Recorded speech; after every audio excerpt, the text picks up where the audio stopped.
let us discuss about the sector-wise employment. We know there are mainly three sectors in the economy. One is primary sector, next is the secondary sector, and third is the tertiary sector or service sector. Primary sector includes all agriculture and related activities. Secondary sector, when you see all the industrial activities, that means say all the developmental activities included in secondary sector.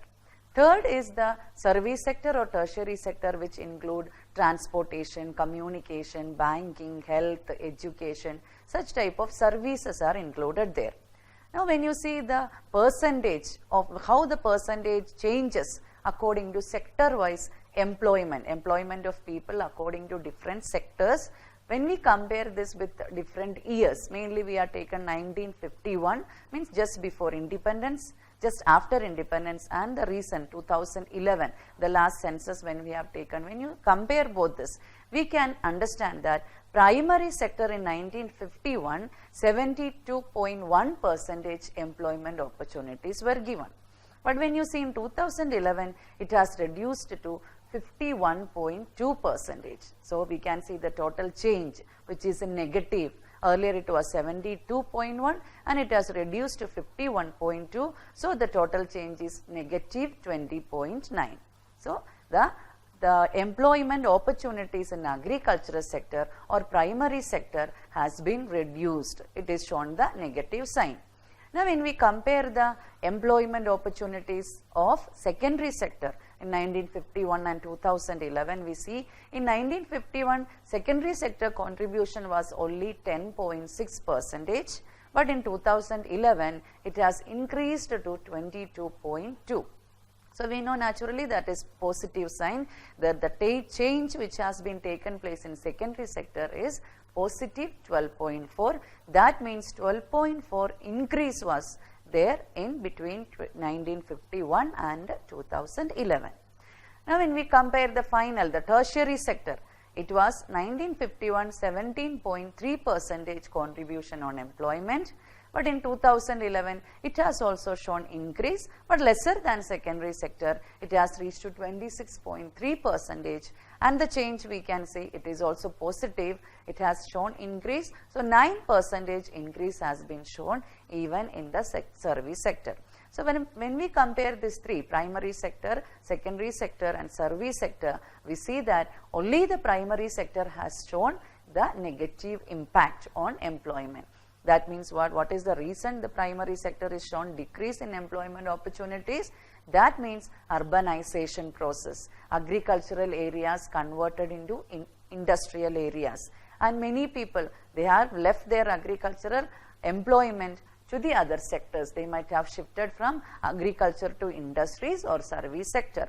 So these are the reasons we can say the primary sector has shown decrease in employment opportunities. Now let us see the growth and changing structure of employment.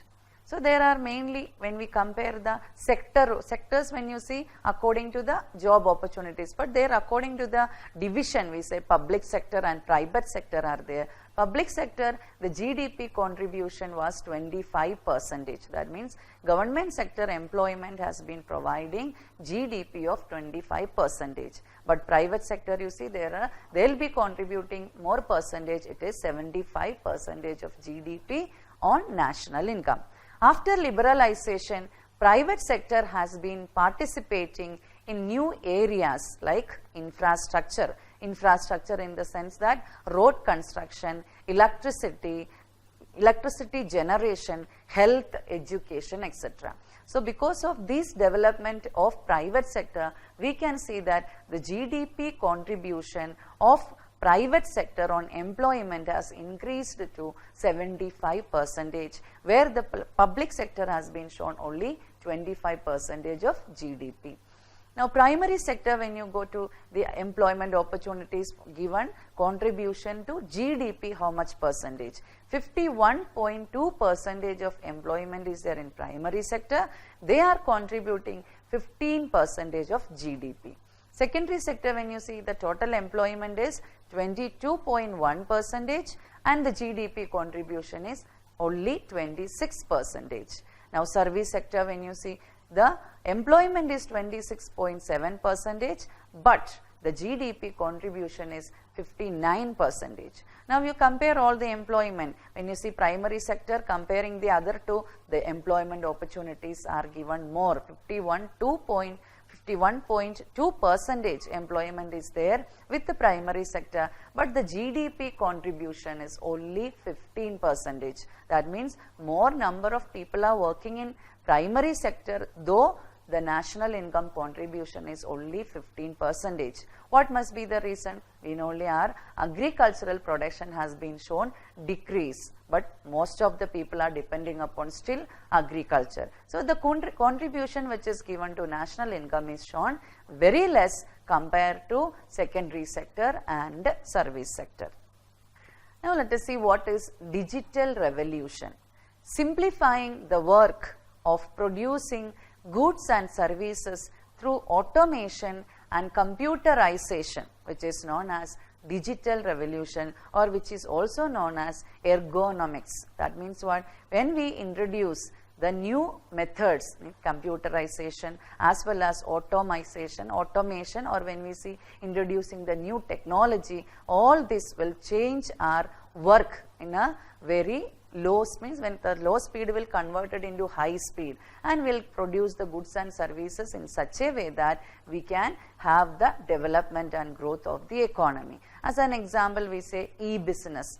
E-business will be internet business, e-banking, internet banking, e-accounting, e-payment, etc. makes the work very easy for the people as well as for the development of country. So such way a revolution made into introducing the new technology, or we say automation, as well as computerization everywhere. Instead of using typewriter, nowadays computer application has been introduced more in many fields. So this all help to improve the speed of the work, as well as the production of goods and services has been made in a simple manner. So this is known as digital revolution.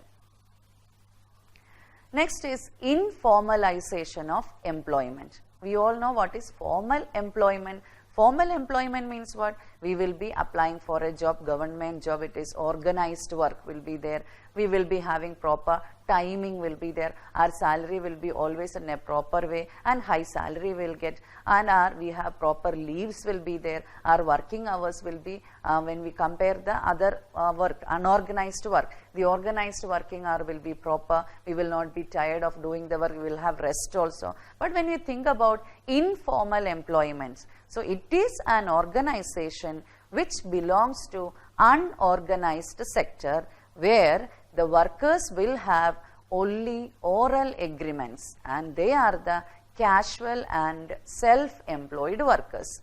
So when you see about informal work means there will not be any kind of written agreement. They will be saying only orally, from now onwards you are coming to the work. When there is work, you can get the work as well as you will get the wages. When there is no work, you will not be having the work as well as wages. So only orally the agreement will be made. For example, they are the casual laborers, those who are daily wage workers. When there is work, they do the work. When there is no work, they will sit at home. And even self-employed workers also, the people are depending upon their own work. For them also we say it is informal employment, or it will be happening in the unorganized sector. Now what are the features or specialities of informal employment? The first one is they will have long working hours. So when there is work, they have to complete their work how much ever time they take. So long working hours will be there, and no social security measures. What are the social security measures? When you see PF, Provident Fund, pension, or other allowances, transport allowances, medical facilities, these all kinds of social security will not be there for the informal employment. Other than that, no retirement benefit. After retiring from the work, they will not have any kind of pension facilities, or any kind of other medical or other transport facilities will not be given to the unorganized sector employment or informal employment. And they will have always long working hours, what he said, without interval, whether day or night. When there is work, they have to do the work, and they will have always long working hours. Now let us see what are the differences between formal and informal employment. So first we make the different sector wise when you keep, and when one side we write formal employment and other side informal employment, we can see that the job agreements in formal employment, it is written agreement, but in informal it will be only oral agreement. Now the sector which it's belong, first one, formal employment is belong to the organized sector. Informal employment will be unorganized. Organized means it will be fully organized with the special authority. Unorganized sector means, or some people will be private persons or private companies will be managing. So this way formal will have organized sector and informal employment will be in unorganized sector. Now when we see the nature of works, in formal employment they will have specified work. Specified work means what? One side only the engineering part will be done, otherwise teaching work will be done. But when you see informal employment, they have to do multiple work, different kinds of work they have to do. The people when they go for teaching, they have to do the teaching, they have to do the office work, and they should do even the peon work also. So this way all work together in informal employment will be doing, so that is known as multiple works. Next is the types of workers.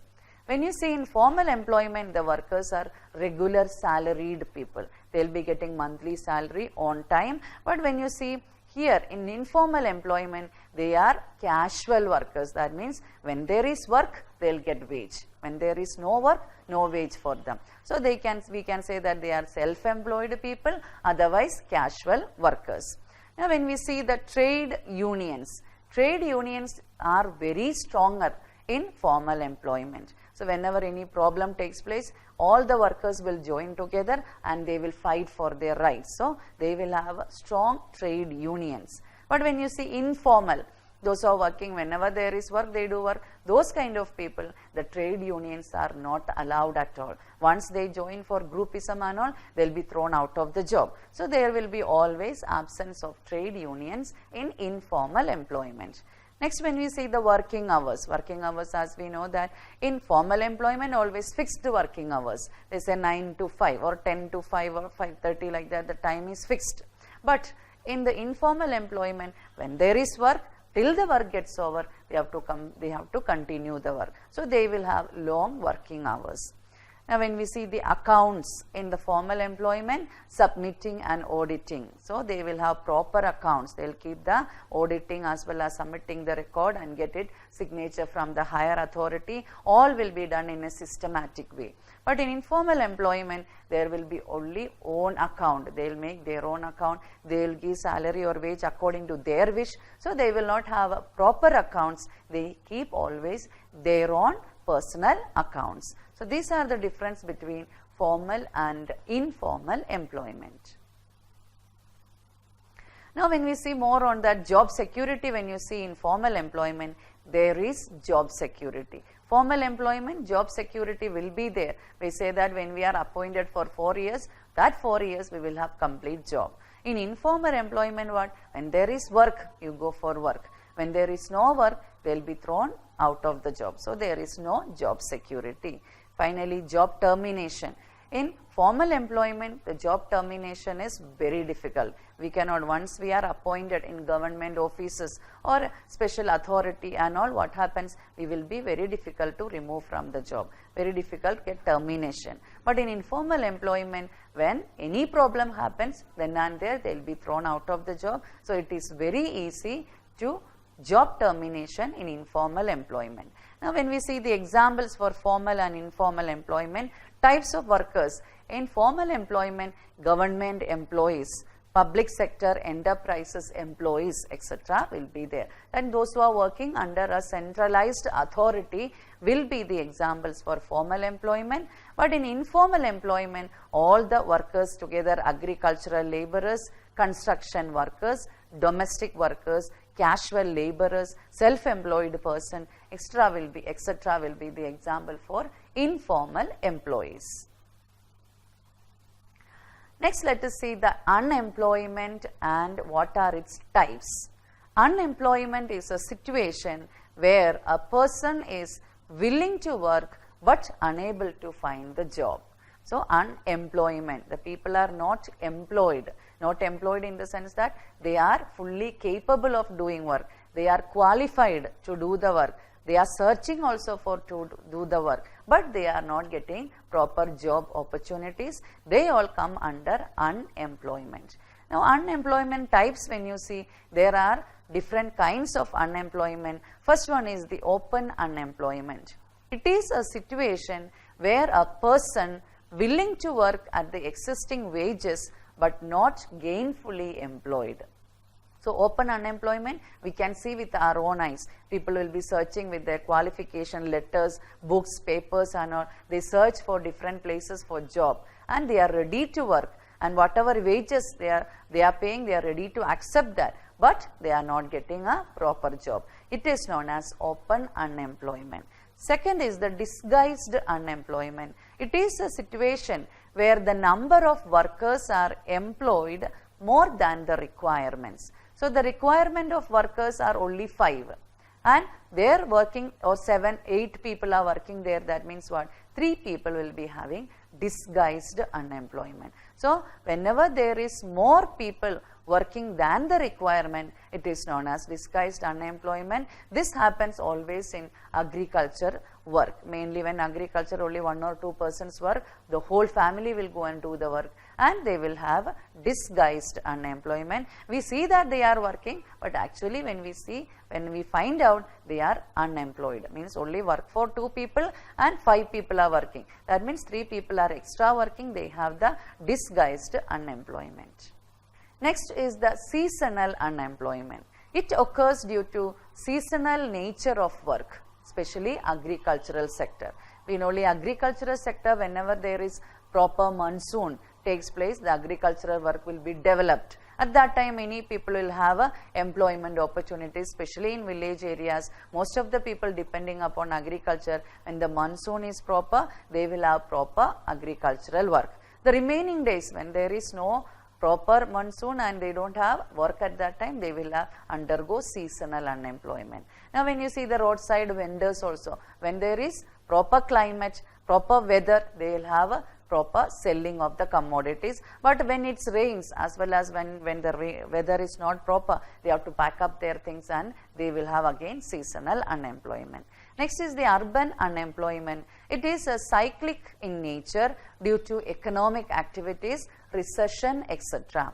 Urban unemployment, it happens in city areas, especially the high companies. We know only the BPL, the American companies or the foreign companies are not. Whenever any recession, any economic crisis takes place, they will be losing their jobs. So it is known as urban unemployment. It happens in the city areas mainly.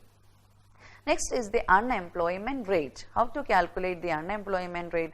It is the number of unemployed person divided by total labor force into 1000. So if you want to find out the number of people who are unemployed, so we will be finding out the number of people unemployed through counting divided by total labor force. Employed and unemployed means those who are educated person, how much in our country and ready to work, that comes under total labor force into 1000. We get the percentage of unemployment. So this way we can calculate the rate of unemployment in our country. Next is the SWOT analysis.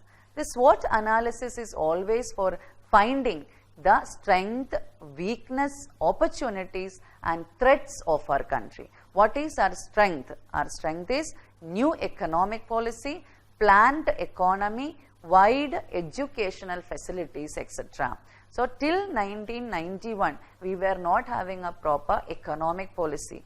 Most of the works were restricted under government and all. But after new economic policy, it is a strength for us. We have many opportunities to develop. So new economic policy is a strength for the economy, and not only that, we have a planned economy. Already central government will be planning our economic system, and even private sector participation is there. So that is also comes under the strength of the economy. Along with, we have wide educational facilities. We can have education up till how much we want. Nobody is forcing us to stop. So that is also strength of our economy.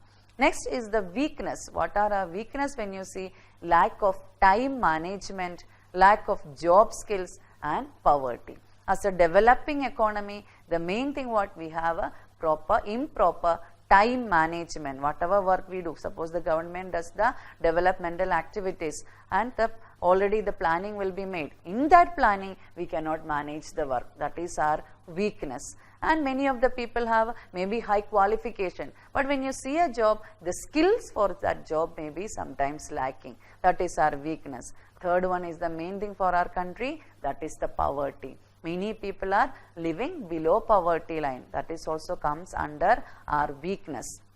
Next is the opportunities.